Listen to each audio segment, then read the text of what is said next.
O sol castigava a batina negra, enquanto o padre se ajoelhava diante do altar, as mãos trêmulas segurando o terço. Do lado de fora, o bando de cangaceiros cercava a pequena igreja de adobe. O capitão Virgulino, conhecido por todos como Lampião, segurava o chapéu de couro contra o peito com a mão e o rifle com a outra. A poeira vermelha do sertão dançava entre seus pés quando ele deu o primeiro passo em direção à porta da capela. O padre sentiu o suor escorrer pelas têmporas enquanto ouvia as botas se aproximarem.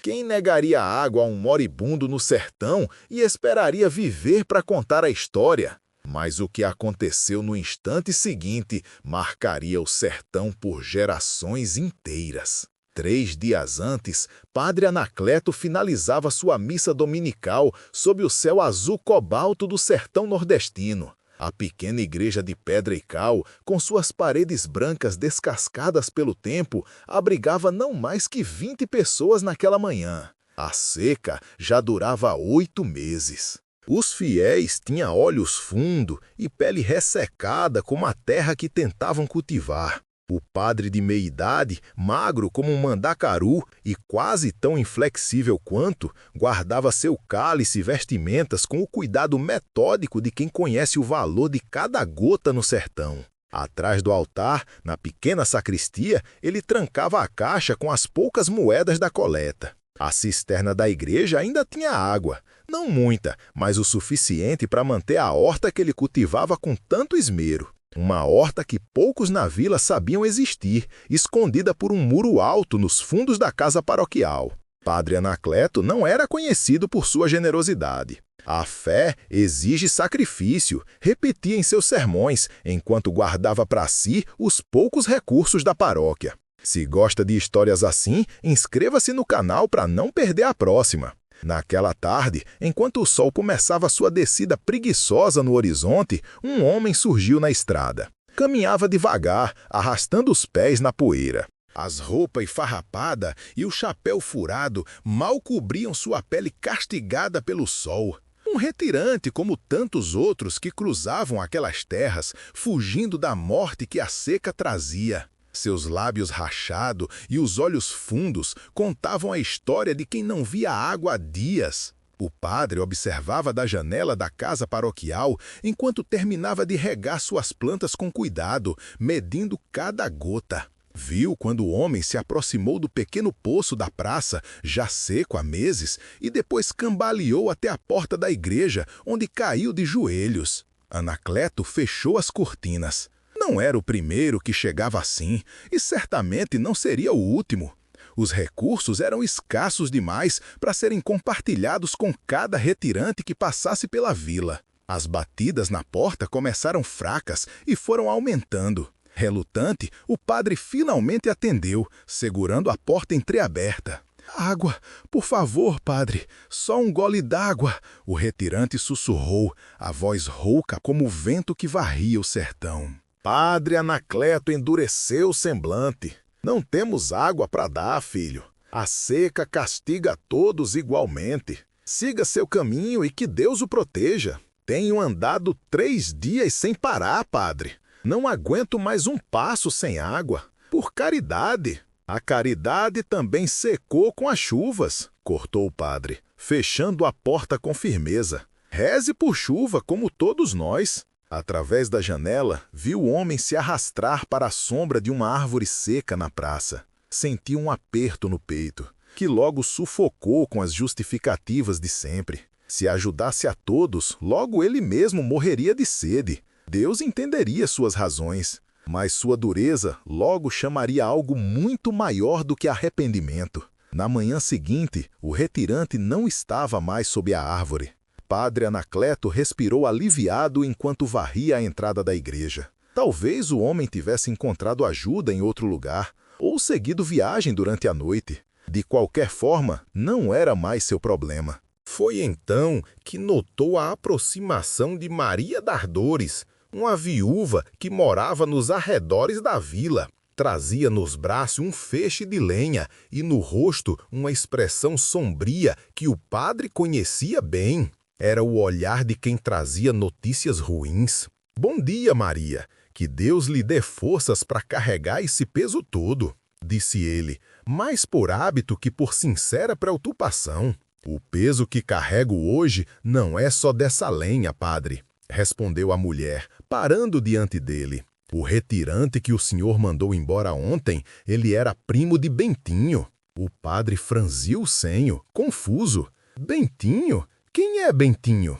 O cabra que cozinha pro bando de Lampião. Maria das Dores baixou a voz. O homem conseguiu chegar até o sítio do velho Zacarias antes de desmaiar. A filha de Zacarias o reconheceu como primo de Bentinho e mandou um menino levar recado ao acampamento dos cangaceiros. O sangue fugiu do rosto do padre. Todos conheciam as histórias sobre o que Lampião fazia com aqueles que negavam ajuda aos necessitados. O capitão do cangaço tinha suas próprias leis, e a hospitalidade sertaneja era uma das mais sagradas para ele.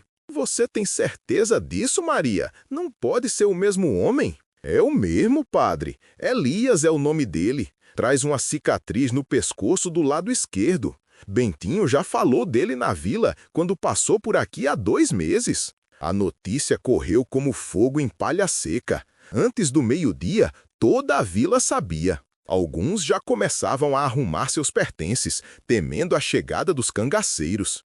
Outros encaravam o padre com olhos acusadores. Por que não tinha dado água ao homem? Por que tinha que ser tão mesquinho justo com o parente de um cangaceiro? O juiz da vila, um homem gordo e covarde, foi o primeiro a confrontá-lo na porta da igreja. Você condenou todos nós, Anacleto. Lampião não vai perdoar. Ele vai queimar a vila inteira por causa da sua avareza. Como eu poderia saber quem era aquele homem? Defendeu-se o padre, sentindo o pânico crescer dentro dele. Era apenas mais um retirante entre tantos. E desde quando precisamos saber quem é alguém para oferecer um copo d'água? Questionou Dona Sebastiana, a parteira da vila, que passava naquele momento. O senhor, mais que qualquer um, deveria saber disso. Se toda a vila se virasse contra você, ficaria firme ao lado de um estranho? Ao entardecer, o padre estava sozinho na igreja. Os poucos que ainda não haviam fugido se trancaram em suas casas. O silêncio pesava como uma ameaça. Foi então que viu a poeira ao longe, na estrada que vinha do leste. Não era a poeira fina levantada pelo vento, mas aquela que anuncia a chegada de cavalos e homens. Padre Anacleto correu para dentro da casa paroquial, trancou portas e janelas. Pensou em fugir pelos fundos, mas para onde iria? No sertão, não havia esconderijo que Lampião não conhecesse. Suas mãos tremiam enquanto pegava o terço. Começou a rezar, as palavras saindo atropeladas de seus lábios ressecados pelo medo. Lá fora, os cascos dos cavalos já batiam na terra da praça. Vozes graves davam ordens, botas pisavam firme no chão. O padre espiou pela fresta da janela e viu os chapéus de couro, as cartucheiras cruzadas no peito, os rifles nas mãos calejadas. Eram pelo menos 12 homens. No centro deles, a figura inconfundível do capitão, com seu chapéu característico e os anéis brilhando nos dedos que seguravam o rifle. «Padre Anacleto!» A voz de Lampião cortou o ar como uma faca afiada. «Saia daí para conversar com os filhos de Deus que o Senhor tanto serve!» O padre engoliu em seco. Suas pernas pareciam feitas de algodão. Pensou em não responder, fingir que não estava ali, mas sabia que isso só pioraria sua situação. Com o pouco de coragem que conseguiu reunir, caminhou até a porta da frente e abriu-a lentamente. «Boa tarde, senhores», disse, a voz trêmula como vara verde. «Em que posso ajudá-los?» Lampião se aproximou, os passos lentos e deliberados de quem tem todo o tempo do mundo. Seu único olho bom fixou-se no padre como uma brasa viva. «O senhor não reconhece um homem sedento quando vê um, padre?» perguntou, a voz surpreendentemente calma. «Não foi isso que seu Jesus ensinou». Eu não sabia quem ele era. A seca está castigando a todos nós E isso importa? Cortou Lampião. Desde quando precisamos saber o nome de alguém para oferecer um gole d'água? Os outros cangaceiros se espalharam pela praça, alguns entrando nas casas abandonadas, outros cercando a igreja. O padre sentiu o cerco se fechando ao seu redor como uma corda no pescoço. Por favor, implorou, foi um erro de julgamento. Tenho água na cisterna, posso oferecê-la a vocês agora. Agora que estamos armados? Agora que o senhor tem medo? Lampião cuspiu no chão. Não queremos sua água de medo, padre. Queremos justiça. E naquele silêncio, até o sertão pareceu prender a respiração. Traga o homem, ordenou Lampião, sem desviar o olhar do padre. 2 cangaceiros se afastaram e logo voltaram, trazendo o retirante que o padre havia mandado embora. Estava limpo agora, com roupas novas e um chapéu de couro. Mas seus olhos ainda carregavam o cansaço da sede, que quase o matara. Este é Elias, apresentou Lampião, primo de Bentinho, que alimenta meu bando há 3 anos. Ele saiu de Pernambuco há 1 mês, fugindo da seca, procurando o primo. Andou mais de 200 léguas, padre, 200 léguas debaixo desse sol. E quando chegou à sua porta pedindo água, o Senhor, que deveria ser a mão de Deus na terra, fechou a porta na cara dele. O padre caiu de joelhos, tremendo. Perdão, não sabia quem ele era. Se soubesse que tinha ligação com o senhor, aí está. Lampião apontou para ele como quem revela um criminoso. Aí está o que está errado no seu coração, padre. O senhor só ajudaria se soubesse que a pessoa tem ligação com alguém poderoso. É isso que Jesus ensinou? Os cangaceiros formaram um círculo ao redor do padre. Alguns moradores, vendo que não havia tiroteio, começaram a sair timidamente de suas casas para assistir ao que acontecia. Levante-se, ordenou Lampião, e entre na igreja. Vamos resolver isso como Deus manda. Se estivesse cercado dentro desse casebre, entregaria o refém ou morreria lutando? O padre foi empurrado para dentro da igreja, seguido por Lampião, Elias e mais alguns cangaceiros. O resto do bando ficou do lado de fora, mantendo a guarda. Dentro do templo, o capitão do cangaço tirou o chapéu em respeito, mas manteve o olhar duro. Sabe por que eu respeito as igrejas, padre? Porque minha mãe me ensinou que Deus está em todo lugar, mas especialmente onde as pessoas vão buscar conforto. E sabe o que mais ela me ensinou? Que negar a água a quem tem sede é pior que matar um homem com bala. Porque a bala é rápida, mas a sede é uma morte lenta e sofrida. O padre tremia tanto que mal conseguia ficar em pé. Por favor, capitão, tenha piedade, cometi um erro. Como o senhor não teve piedade de Elias? Rebateu Lampião, a voz agora carregada de uma fúria contida. Como o senhor esconde comida e água enquanto seu rebanho morre de fome? Do que está falando? Gaguejou o padre, embora já soubesse a resposta. Lampião fez um gesto e um de seus homens trouxe um pequeno baú de madeira. O capitão o abriu, revelando moedas, joias pequenas e papéis. Encontramos isso escondido embaixo do seu colchão, dinheiro da coleta que deveria ajudar os pobres. E isso não é tudo. Meus homens, encontraram sua horta secreta e o estoque de alimento que o senhor esconde do povo. Tenho que guardar para tempos piores, defendeu-se o padre. Se eu desse tudo agora, não sobraria nada para depois. Elias, que até então permanecera calado, deu um passo à frente. Eu não pedi comida, padre. Não pedi dinheiro, só pedi água. Água que o senhor tem de sobra na sua cisterna. O silêncio que seguiu foi pesado como pedra.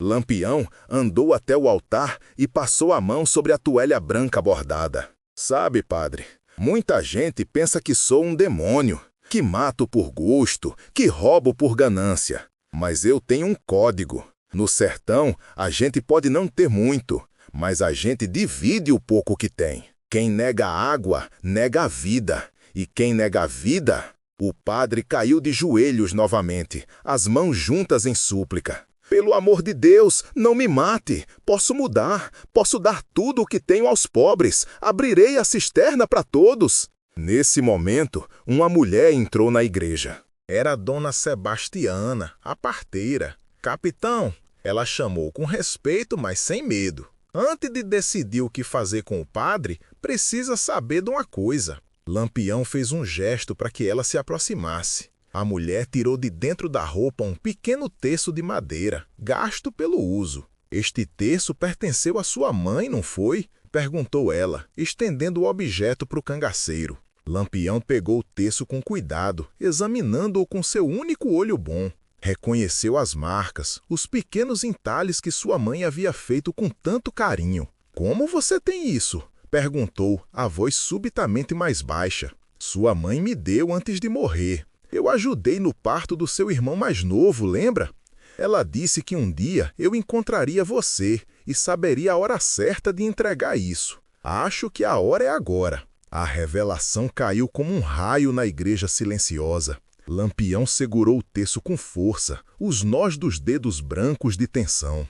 Minha mãe sempre dizia que a vingança é um prato que Deus serve, não o homem, murmurou ele, mais para si mesmo que para os outros. A bondade pode me custar a vida, mas a crueldade já teria matado minha alma, disse Dona Sebastiana, olhando diretamente para o padre ajoelhado. A tensão cresceu dentro da igreja. Os cangaceiros esperavam a ordem do capitão para executar o padre traidor. Os poucos moradores que se atreveram a entrar seguravam a respiração. O sol começava a se pôr, e feixes de luz vermelha entravam pelas janelas, pintando o chão de sangue. Lampião deu 2 passos em direção ao padre, o terço de sua mãe em uma mão e o punhal na outra. Todos esperavam o golpe fatal a qualquer momento. Levante-se, ordenou ao padre, que obedeceu com as pernas bambas. O Senhor conhece a Bíblia melhor que eu. O que Jesus disse sobre perdão? Que devemos perdoar 70 vezes 7, respondeu Anacleto com voz trêmula. Isso é 490 vezes, não é? Pois bem, esta é sua primeira chance. Não haverá segunda. Contra toda expectativa, Lampião guardou o punhal. Um murmúrio de surpresa correu entre os presentes. O capitão do cangaço, conhecido por sua impiedade, estava poupando o padre? Mas não pense que sairá sem castigo, continuou Lampião. A partir de hoje, o senhor vai viver como Jesus mandou. Vai dar de beber a quem tem sede, de comer a quem tem fome. Vai dividir tudo o que tem. E para ter certeza disso, ele se virou para seus homens. Espalhem a notícia. De hoje em diante, este padre está sob a proteção de Lampião. Qualquer um que passar por aqui e não receber a ajuda dele, venha me contar, e eu voltarei para cobrar dívida com juros. O padre engoliu em seco, compreendendo a magnitude do que acabara de acontecer. Não estava sendo condenado à morte, mas a uma vida de serviço forçado. E para selar nosso acordo, disse Lampião, estendendo o terço de sua mãe, guarde isto no altar. Cada vez que olhar para ele, lembre-se da promessa que fez hoje. E lembre-se que voltarei para verificar se a está cumprindo. Anacleto pegou o terço com mãos trêmulas e o colocou sobre o altar. Agora, ordenou o capitão, abra sua cisterna. Todos os meus homens estão com sede. E depois vai mostrar onde guarda a comida que esconde do povo. Mas aquele momento era só o começo de uma história que ecoaria por gerações. Os anos se passaram. A pequena igreja de adobe se tornou conhecida em todo o sertão como a Igreja da Água. Ninguém que passasse por ali, fosse retirante, cangaceiro ou soldado, saía sem receber ajuda. O padre Anacleto, outrora avarento, transformou-se em exemplo de generosidade. A cisterna nunca mais foi fechada a cadeado. O padre plantou mais árvores ao redor da igreja, criando sombra para os viajantes cansados. Construiu um abrigo nos fundos da casa paroquial, onde os necessitados podiam passar a noite. Com o dinheiro das coletas, comprava alimentos que distribuía entre os mais pobres. Lampião cumpriu sua promessa. A cada poucos meses, enviava alguém para verificar se o padre mantinha sua palavra. E com o tempo, o que começou como obrigação nascida do medo, tornou-se propósito e redenção para Anacleto. Mesmo após a morte de Lampião, emboscado pela polícia em 1938, o padre continuou seu trabalho. Na parede atrás do altar, pendurou o terço que o cangaceiro lhe confiara, junto de uma foto da mãe do capitão, que Dona Sebastiana lhe dera. Anos depois, quando a velhice já curvava suas costas, o padre Anacleto recebeu a visita de um homem alto e magro, com um olhar familiar. "O senhor não me reconhece?" disse o visitante. "Mas eu sou Elias, aquele a quem o senhor negou água há muitos anos." O padre sorriu, os olhos úmidos de emoção. "Como poderia esquecer? Você mudou minha vida naquele dia." "Vim agradecer", disse Elias, "não pelo que fez depois, mas pelo que não fez antes." "Se tivesse me dado água naquele dia, Lampião nunca teria vindo aqui. E esta igreja não teria se tornado o que é hoje, um oásis no sertão." Naquela noite, após a partida de Elias, o velho padre ajoelhou-se diante do altar e olhou para o terço desgastado pelo tempo. "Às vezes", murmurou para si mesmo, "precisamos da dureza do sertão para aprender o valor da água. E às vezes precisamos de um cangaceiro para nos ensinar o verdadeiro significado da misericórdia." No sertão castigado pela seca, onde a vida e a morte dançam sob o mesmo sol inclemente, até os maiores erros podem germinar em redenção. Como a jurema que floresce após o primeiro trovão, anunciando que até nas terras mais áridas a vida encontra seu caminho. Você teria arriscado tudo para seguir o exemplo de Lampião? Teria perdoado alguém que negou ajuda quando você mais precisava? Inscreva-se para mais histórias poderosas como essa e clique no vídeo da tela para assistir a próxima, com uma reviravolta tão forte que você nunca vai esquecer.